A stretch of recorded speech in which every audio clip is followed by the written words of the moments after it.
Assalamualaikum warahmatullahi wabarakatuh. Saudara-saudara, selamat pagi, salam sehat, salam semangat, dan tetap semangat untuk bisa menjaga kesehatan masing-masing. Baik, hari ini saya akan kembali memberikan Anda materi terkait dengan pengantar hukum Indonesia. Nah, saudara-saudara, pengantar hukum Indonesia ini kita ketahui adalah mata kuliah dasar di Fakultas Hukum. Oleh karena itu, saya berharap Anda betul-betul bisa mengikuti materi atau perkuliahan pengantar hukum Indonesia ini. Berikut beberapa literatur yang kita gunakan dan bisa Anda baca. Yang pertama adalah buku pengantar ilmu hukum dan tata hukum Indonesia oleh Kansil. Kedua, buku pengantar dalam hukum Indonesia. Buku ini ditulis oleh Utrecht dan sudah ada terjemahannya. Kemudian buku Supomo, Sistem Hukum di Indonesia Sebelum Perang Dunia Kedua. Buku Kusumadi, Pedoman Pelajaran Tata Hukum Indonesia. Rangkuman Intisari Hukum, buku Haji Ridwan Syahrani.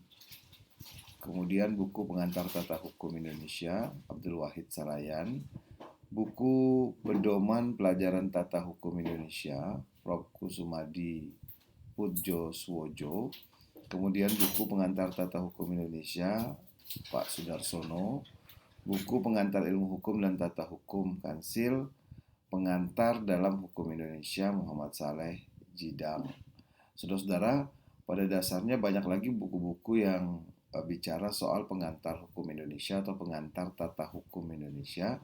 Saya kira Anda bisa membaca buku mana saja, tapi paling tidak dari sekian banyak literatur ini, Anda memiliki satu untuk menjadi pedoman dalam proses perkuliahan. Saudara-saudara, sebelum menjelaskan soal apakah definisi dari pengantar ilmu hukum itu, saya akan menjelaskan terlebih dahulu apakah hukum itu, apa definisi dari hukum itu sendiri. Saudara-saudara, pada dasarnya kita tidak mungkin bisa mendefinisikan hukum itu secara sempurna atau secara komprehensif, sehingga itu betul-betul menggambarkan definisi hukum itu. Karena hukum itu begitu sangat luas. Van Aveldoorn pernah mengatakan dalam bukunya Inleiding tot the Study van het Nederlands Recht, beliau mengatakan tidak mungkin bisa memberikan definisi kepada hukum itu karena hukum itu begitu luas yang diaturnya. Hanya pada tujuan hukum mengatur pergaulan hidup secara damai. Jadi, saudara-saudara, kita lihat apa yang dikemukakan Van Aveldoorn ini memang sangat sulit untuk bisa mendefinisikan hukum itu secara komprehensif. Tapi bukan berarti hukum itu tidak bisa didefinisikan. Hukum itu, kata Van Aveldoorn, memiliki tujuan mengatur pergaulan hidup secara damai.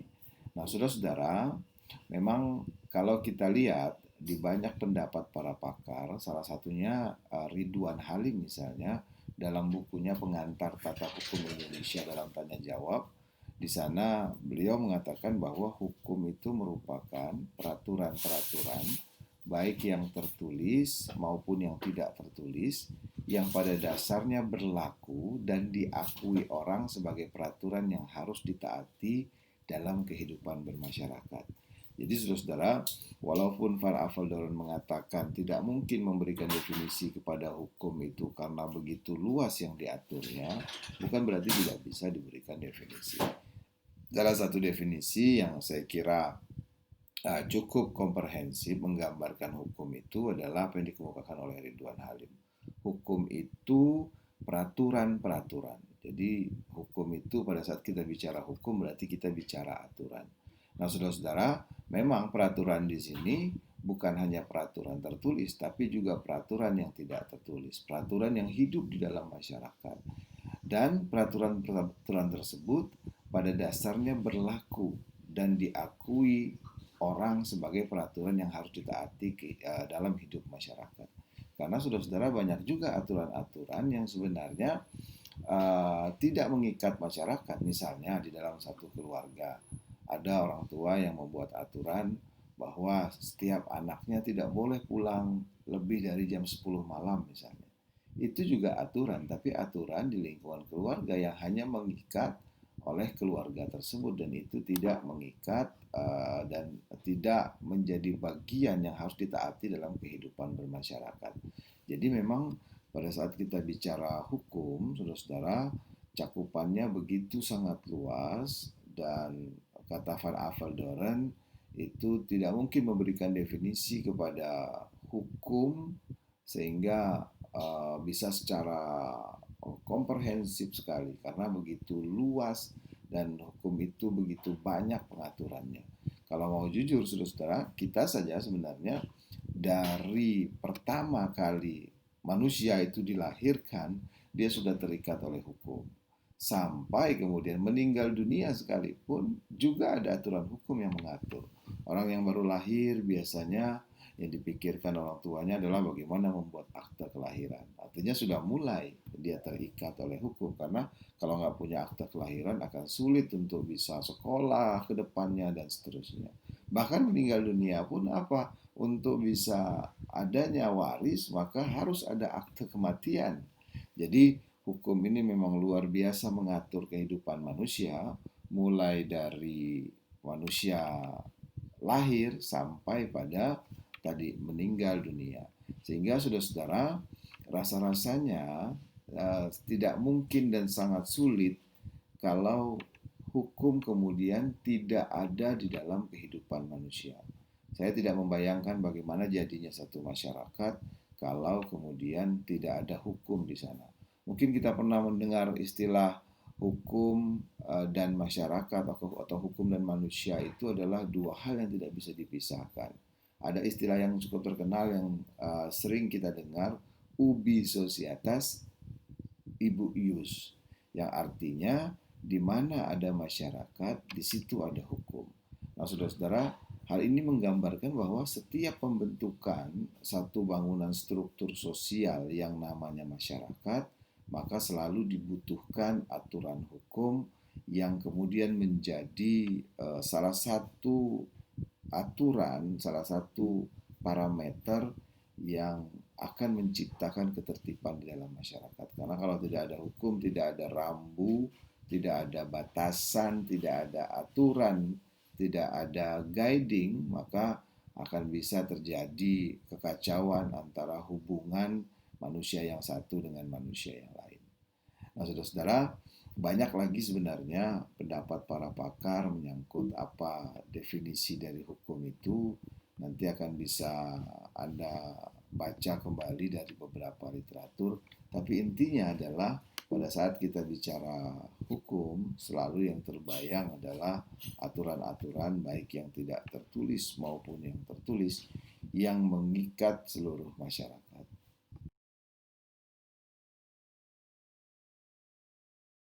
Lebih lanjut, saudara-saudara, beberapa pendapat pakar terkait dengan apa hukum itu, salah satunya adalah apa yang dikemukakan oleh E. Meyers. E. Meyers dalam bukunya De Algemene Begrippen van het Burgerlijk itu mengatakan bahwa hukum adalah semua aturan yang mengandung pertimbangan kesusilaan.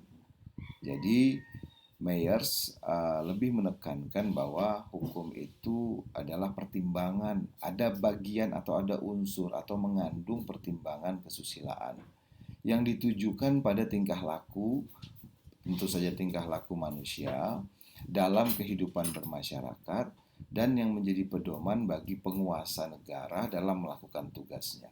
Jadi saudara-saudara, Meyers itu mendefinisikan hukum bagaimana masyarakat di satu sisi dengan pengaturan tingkah lakunya, terutama dalam hal pertimbangan kesusilaan, tapi juga hukum itu pedoman bagi penguasa negara dalam melakukan tugasnya.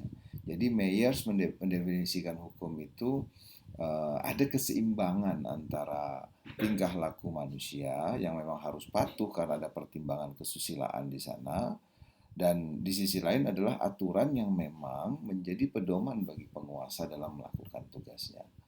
Lebih lanjut, saudara-saudara, saya ambil pendapatnya Leon de Guit dalam bukunya Traité de droit constitutionnel. Beliau mengatakan hukum adalah aturan tingkah laku para anggota masyarakat. aturan tingkah laku para anggota masyarakat, aturan yang daya penggunaannya pada saat tertentu diindahkan oleh satu masyarakat sebagai jaminan dari kepentingan bersama, dan jika dilanggar menimbulkan reaksi bersama terhadap orang yang melakukan pelanggaran tersebut.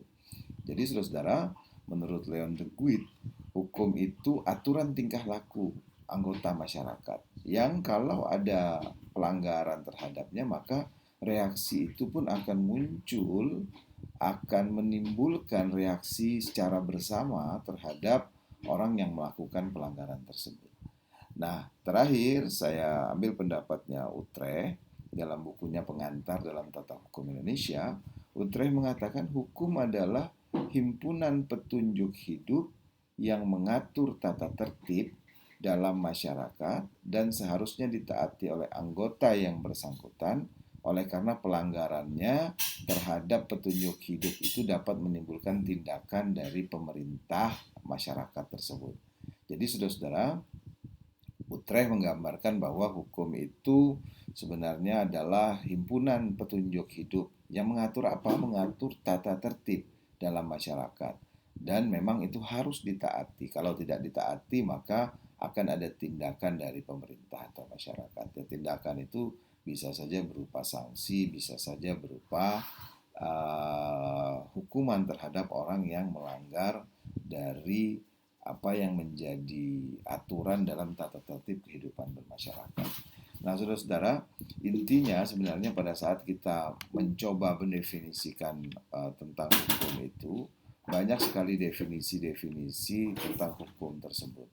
Intinya adalah hukum itu aturan, baik itu tertulis atau tidak tertulis, yang mengatur perilaku atau tingkah laku masyarakat dalam berhubungan dengan masyarakat yang lain maupun dalam melakukan hubungan dengan negara atau pemerintah, yang mana jika ada pelanggaran terhadap aturan tersebut maka akan ada sanksi atau akan ada sanksi yang datang dari pembuat aturan tersebut. Itu mungkin secara umum gambaran apa itu hukum. Nah, saudara-saudara, setelah mengetahui apa itu hukum, maka kita akan berlanjut dan membicarakan apa sebenarnya definisi dari pengantar hukum Indonesia.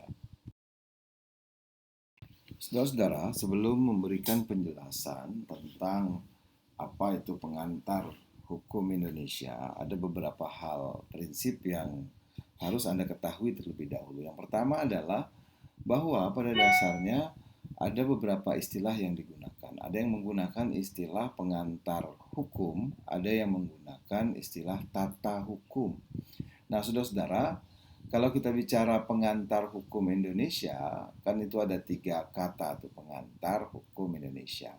Nah, makna pengantar sendiri itu sebenarnya sering kita kenal dalam istilah bahasa Inggris itu introduction, atau dalam bahasa Belanda inleading. Nah, saudara-saudara, pengantar ini maknanya adalah memperkenalkan secara umum. Jadi yang namanya pengantar itu biasanya adalah perkenalan secara umum. Anda biasanya bisa melihat dalam satu buku ada kata pengantarnya. Nah, kata pengantar itu biasanya sifatnya adalah umum, tapi saudara-saudara, dengan pengantar itu orang akan memperoleh gambaran. Gambaran apa? Gambaran dari isi yang diantarkan tersebut. Ya, kalau buku tadi pada saat baca kata pengantar biasanya kita akan dapat gambaran menyeluruh ruang lingkup isi dari buku tersebut. Nah, sehingga yang namanya pengantar itu biasanya bersifat meluas tapi tidak mendalam. Jadi itu makna pengantar. Sehingga kalau kita bicara pengantar hukum atau pengantar tata hukum, saudara-saudara, untuk tata hukum sendiri itu berasal dari bahasa Belanda yang dikenal dengan istilah rechtsorde. Rechtsorde ini adalah susunan hukum yang artinya memberikan tempat yang sebenarnya. Hal ini sebenarnya bermakna bahwa saudara-saudara, penyusunan itu dengan tertib, dengan baik, sesuai aturan-aturan hukum yang hidup dalam pergaulan masyarakat, agar dengan mudah dapat diketahui dan digunakan untuk menyelesaikan setiap peristiwa hukum yang terjadi. Jadi makna tata atau susunan itu pelaksanaannya berlangsung selama ada pergaulan manusia yang hidup dan terus berkembang.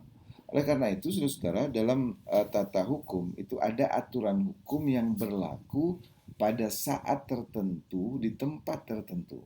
Itu yang dikenal dengan istilah ius constitutum. Selain ius constitutum, sebenarnya ada juga istilah ius constituendum. Apa itu ius constituendum? Ius constituendum itu, saudara-saudara, hukum yang dicita-citakan atau hukum atau tata hukum yang diharapkan berlaku pada waktu yang akan datang. Itu dinamakan ius constituendum. Nah, ius constituendum ini akan menjadi ius constitutum apabila dia disesuaikan dengan kehidupan masyarakat yang ada dan diberlakukan pada saat dan waktu tertentu dalam satu masyarakat, atau kalau dalam konteks Indonesia ya dalam negara Indonesia. Nah, setelah memahami apa definisi tata hukum itu, baru kita masuk ke definisi pengantar hukum Indonesia atau pengantar tata hukum Indonesia. Nah, saudara-saudara, yang jelas tata hukum satu negara itu adalah tata hukum yang ditetapkan dan disahkan oleh negara itu. Pada saat ada kata-kata Indonesia di belakang pengantar hukum atau pengantar tata hukum Indonesia, ada kata-kata Indonesianya, berarti itu menyangkut hukum yang ditetapkan dan disahkan di negara kita, negara Indonesia, berdasarkan tentu saja prinsip-prinsip hukum itu sendiri. Jadi, pengantar hukum Indonesia itu adalah ditetapkan oleh negara Indonesia. Nah, saudara-saudara, pengantar tata hukum Indonesia itu juga terdiri dari aturan-aturan yang ditaati dan disusun sedemikian rupa. Jadi ditata, disusun sedemikian rupa, dan aturan-aturan itu antara yang satu dengan yang lain saling berhubungan dan itu saling menentukan, serta aturan-aturan hukum yang berlaku di Indonesia itu dia akan berkembang secara dinamis sesuai dengan perkembangan zaman. Oleh karena itu, saudara-saudara, pada saat bicara soal tata hukum Indonesia atau pengantar hukum Indonesia, berarti kita membicarakan hukum Indonesia secara umum, hukum yang berlaku di Indonesia. Jadi sifatnya adalah meluas, tapi nanti tidak mendalam. Kenapa? Karena masing-masing dari bagian-bagian itu akan diperdalam dalam pembahasan masing-masing mata kuliah tersebut. Karena di pengantar hukum Indonesia itu sifatnya adalah meluas tapi tidak mendalam. Tapi Anda akan diberikan gambaran bahwa hukum Indonesia itu seperti ini loh. Ada hukum pidana, ada hukum perdata, ada hukum tata usaha negara, ada hukum pajak misalnya. Banyak bagian-bagian yang nanti akan kita bahas sesuai dengan RPS yang sudah saya bagikan. Nah, saudara-saudara, beranjak dari definisi pengantar hukum atau tata hukum ini, intinya adalah hukum yang berlaku di satu negara. Kalau dalam konteks ini adalah hukum yang berlaku di Indonesia. Saya harap Anda betul-betul memahami definisi ini dan Anda bisa menggali lagi definisi-definisi lain yang memang diberikan, dan banyak di literatur juga memberikan definisi-definisi tentang apa yang dimaksud dengan pengantar hukum, atau ada yang menggunakan istilah lain tata hukum Indonesia. Saudara-saudara, sebelum memberikan penjelasan tentang apa itu pengantar hukum Indonesia, ada beberapa hal prinsip yang harus Anda ketahui terlebih dahulu. Yang pertama adalah bahwa pada dasarnya ada beberapa istilah yang digunakan. Ada yang menggunakan istilah pengantar hukum, ada yang menggunakan istilah tata hukum. Nah, saudara-saudara, kalau kita bicara pengantar hukum Indonesia, kan itu ada 3 kata tuh, pengantar hukum Indonesia. Nah, makna pengantar sendiri itu sebenarnya sering kita kenal dalam istilah bahasa Inggris itu introduction, atau dalam bahasa Belanda inleading. Nah, saudara-saudara, pengantar ini maknanya adalah memperkenalkan secara umum. Jadi yang namanya pengantar itu biasanya adalah perkenalan secara umum. Anda biasanya bisa melihat dalam satu buku ada kata pengantarnya. Nah, kata pengantar itu biasanya sifatnya adalah umum, tapi saudara-saudara, dengan pengantar itu orang akan memperoleh gambaran. Gambaran apa? Gambaran dari isi yang diantarkan tersebut. Ya, kalau buku tadi pada saat baca kata pengantar biasanya kita akan dapat gambaran menyeluruh ruang lingkup isi dari buku tersebut. Nah, sehingga yang namanya pengantar itu biasanya bersifat meluas tapi tidak mendalam. Jadi itu makna pengantar. Sehingga kalau kita bicara pengantar hukum atau pengantar tata hukum, saudara-saudara, untuk tata hukum sendiri itu berasal dari bahasa Belanda yang dikenal dengan istilah rechtorde. Rechtorde ini adalah susunan hukum yang artinya memberikan tempat yang sebenarnya. Hal ini sebenarnya bermakna bahwa saudara-saudara, penyusunan itu dengan tertib, dengan baik sesuai aturan-aturan hukum yang hidup dalam pergaulan masyarakat agar dengan mudah dapat diketahui dan digunakan untuk menyelesaikan setiap peristiwa hukum yang terjadi.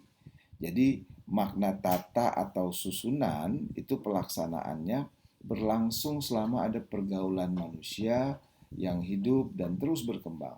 Oleh karena itu, saudara-saudara, dalam tata hukum itu ada aturan hukum yang berlaku pada saat tertentu di tempat tertentu. Itu yang dikenal dengan istilah ius constitutum. Selain ius constitutum sebenarnya ada juga istilah ius constituendum. Apa itu ius constituendum? Ius constituendum itu saudara-saudara hukum yang dicita-citakan atau hukum atau tata hukum yang diharapkan berlaku pada waktu yang akan datang. Itu dinamakan ius constituendum. Nah, ius constituendum ini akan menjadi ius constitutum apabila dia disesuaikan dengan kehidupan masyarakat yang ada dan diberlakukan pada saat dan waktu tertentu dalam satu masyarakat atau kalau dalam konteks Indonesia ya dalam negara Indonesia. Nah, setelah memahami apa definisi tata hukum itu, baru kita masuk ke definisi pengantar hukum Indonesia atau pengantar tata hukum Indonesia.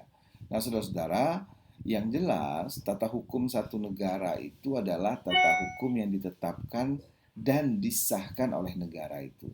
Pada saat ada kata-kata Indonesia di belakang pengantar hukum atau pengantar tata hukum Indonesia, ada kata-kata Indonesianya, berarti itu menyangkut hukum yang ditetapkan dan disahkan di negara kita, negara Indonesia, berdasarkan tentu saja prinsip-prinsip hukum itu sendiri.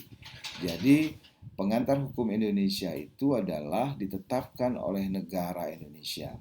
Nah, saudara-saudara, pengantar tata hukum Indonesia itu juga terdiri dari aturan-aturan yang ditaati dan disusun sedemikian rupa. Jadi ditata, disusun sedemikian rupa, dan aturan-aturan itu antara yang satu dengan yang lain saling berhubungan dan itu saling menentukan, serta aturan-aturan hukum yang berlaku di Indonesia itu dia akan berkembang secara dinamis sesuai dengan perkembangan zaman.